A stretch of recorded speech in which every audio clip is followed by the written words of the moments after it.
लहानांपासून मोठ्यांपर्यंत सर्वांच्या आवडीचा एक सण म्हणजे गणेशोत्सव. आजपासून या सणाची सुरुवात होत आहे. बाप्पाला आपण बऱ्याच नावांनी ओळखतो. विघ्नहर्ता, सुखदाता, चिंतामणी, विनायक, बुद्धिदाता. आणि गणपती बाप्पा असं म्हटल्यानंतर काय शब्द येतो? मोरया. हा मोरया शब्द कुठून आला याची आपण थोडक्यात माहिती घेऊ. साधारणत 14व्या शतकात पुण्याजवळील चिंचवड गावात एक गणेशाचे परमभक्त होऊन गेले. त्यांचं नाव होतं मोरया गोसावी. अष्टविनायक गणपतींपैकी एक म्हणजे मयुरेश्वर, आपल्याला हे माहीतच आहे.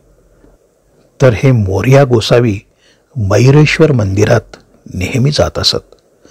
असं सांगितलं जातं की 117 वय झालं तरी देखील हे मयुरेश्वर मंदिरात ते जात होते. पुढे वयोमानानुसार जेव्हा त्यांना मयुरेश्वर मंदिरात जाता येईना तेव्हा त्यांना याचं खूप वाईट वाटायचं. तेव्हा प्रत्यक्ष गणेशाने त्यांच्या स्वप्नात येऊन त्यांना दृष्टांत दिला की उद्या जेव्हा तू कुंडामध्ये स्नान करण्यासाठी जाशील तेव्हा मी तुला दर्शन देईन. दुसऱ्या दिवशी मोरया गोसावी जेव्हा चिंचवडच्या कुंडामध्ये स्नान करण्यास गेले, बुडकी लावून वर आले तर त्यांच्या हातात गणेशाची मूर्ती होती. ही मूर्ती त्यांनी मंदिरात स्थापन केली.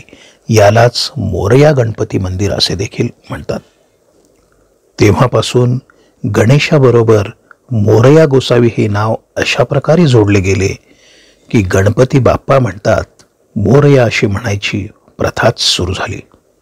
मंडळी, काळाबरोबरच आपल्या इतिहासातल्या काही कथा थोडंसं वेगळं रूप घेऊ शकतात.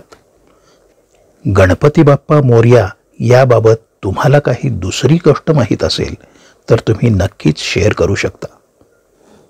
धन्यवाद.